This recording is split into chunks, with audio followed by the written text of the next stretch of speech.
Maranata! Chegou mais um resumo da lição de jovens fresquinho para você. Você passa ali a semana inteira, né, estudando a lição, se preparando quando chegar na escola sabatina no sábado. E na sexta-feira tem aquele resumo maravilhoso aqui no canal, feito especialmente para você que estuda a lição todos os dias, tá? E hoje nós vamos recapitular a lição 7, o morto ressuscitado. E conta ali a história de Lázaro, um amigo de Jesus, que acabou adoecendo, falecendo, mas Jesus foi lá para ressuscitá-lo. Quais são todos os aspectos que envolvem essa história, os detalhes, as nuances, a repercussão de tudo isso? Você vai ver no vídeo de hoje. E você que é novo aqui no canal, não deixe de estar se inscrevendo, tá? A sua inscrição é muito importante para a gente ganhar relevância e assim mais conteúdos como esse possam chegar a mais pessoas.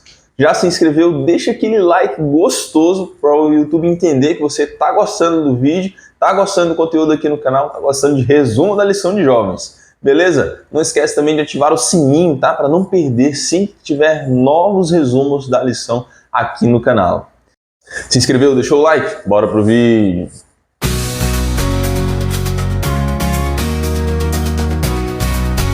Lição 7, o morto ressuscitado, abordando o capítulo 11 do Evangelho de João. E esse capítulo conta pra gente a história da ressurreição de Lázaro. E o início dele já causa uma certa intriga dentro da gente, uma dúvida, né? Por que Jesus não foi logo ver o seu amigo que estava doente? Já começa por aí, né?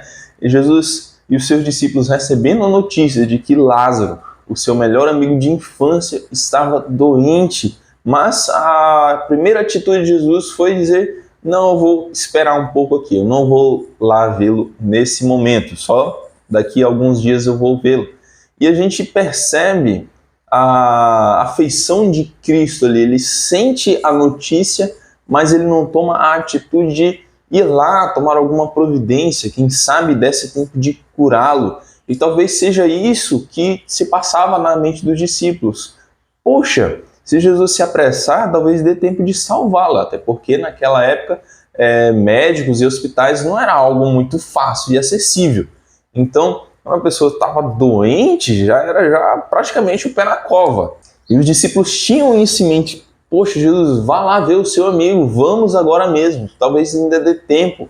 E logo depois a gente já vê Jesus dando a notícia, não é? Depois de algum tempo, passado-se ali algum tempo, Jesus dando uma notícia para os discípulos: Lázaro dorme, ou Lázaro adormeceu, não é mesmo? Enfatizando a morte de Lázaro e dando ali a nuance, né? Olha, a morte ela é comparada a um sono, tá? Mais diferente do sono comum que nós temos toda noite, a morte você não sonha, você não tem pensamento, você não tem nada, não tem consciência alguma.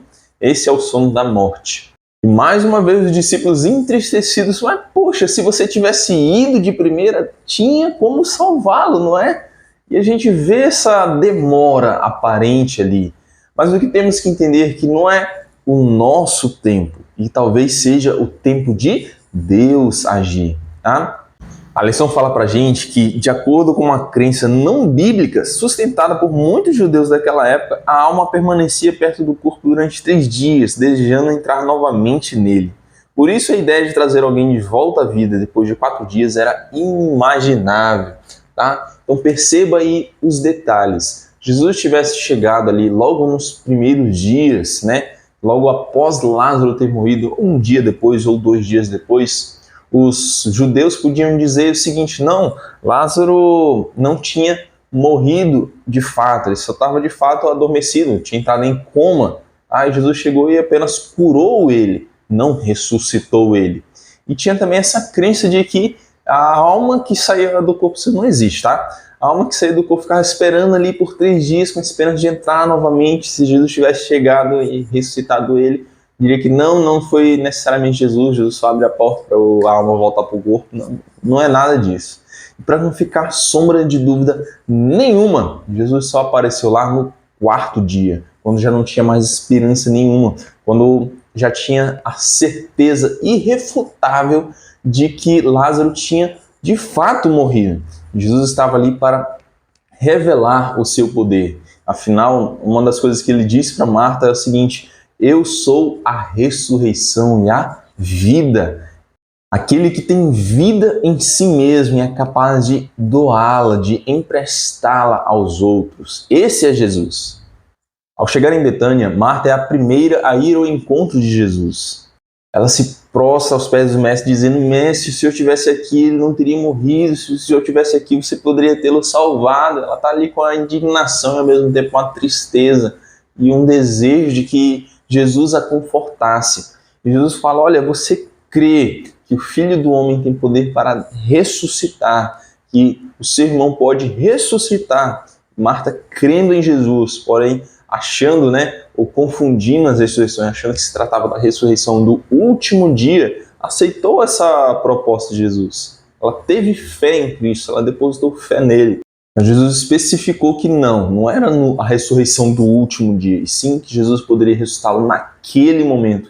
E foi isso que aconteceu. E a gente vê um misto de reações, tanto das irmãs Marta e Maria, quanto dos discípulos e de boa parte dos judeus que estavam ali comovidos com a morte de Lázaro, vendo aquela ressurreição que poucas vezes tinha acontecido ao longo da história, nos relatos do Antigo Testamento. Se eu não me engano, foram poucas ressurreições ali, umas 2 ou 3, se eu não estou enganado, pode ser mais, pode ser menos, mas foram bem poucas. Os relatos, a Bíblia relata poucas ressurreições no Antigo Testamento.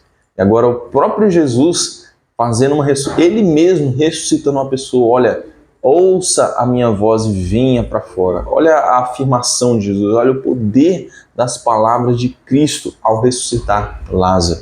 E dentre essas pessoas houveram aqueles que creram no Senhor mais ainda e os novos que se converteram naquele momento, porém houveram também aqueles que rejeitaram ainda mais a Cristo. E aí a lição traz para a gente 2 perguntas que pegam muito a gente. Olha só, a primeira diz assim: por que os líderes religiosos reagiram tão fortemente contra a ressurreição de Lázaro, ao ponto de lá na frente a gente vê eles tramando matar Lázaro de novo, para dizer: não, isso foi só uma história inventada, Lázaro continua morto. Tá? Eles tentaram matar Lázaro de novo para contrariar Jesus. Como pode as pessoas agirem dessa forma? E a outra pergunta, o que pode levar alguém a testemunhar uma ressurreição como a de Lázaro e ainda assim se opor a Jesus? Que leva uma pessoa a ter esse nível de incredulidade? Como é possível isso? Porque às vezes nós pensamos que o que falta para outras pessoas crerem em Jesus são os sinais, os milagres. O que leva as pessoas a crerem são os sinais e os milagres. Porém, não se trata disso. Às vezes, nem um milagre tão poderoso quanto o da ressurreição pode fazer alguém crer em Deus. É algo que está no coração, é algo intrínseco da pessoa. Ao olharmos para essa história, nós ficamos indignados pensando: como pode haver gente assim? Mas ainda hoje existem pessoas que rejeitam tão fortemente a Cristo ao ponto de negá-lo sob qualquer circunstância. E mesmo que Jesus aparecesse pessoalmente, ainda assim essas pessoas não iriam crer nele. Continuando a história, nós vemos o início da trama maligna para matar Jesus. O sumo sacerdote Caifás ali articulando, movendo os paizinhos e dizendo, mesmo sem saber que ele estava profetizando, que era necessário que um homem morresse pelo bem de toda uma nação. Estava ali, mesmo sem saber, profetizando a morte de Jesus na cruz do Calvário. E desde aquele ponto começou ali, já havia a incredulidade dos fariseus, já havia a revolta ali, a renúncia dos fariseus a Jesus. Mas agora eles tentavam prendê-lo, matá-lo, destruir de qualquer forma aquele que veio para salvá-los, redimi-los.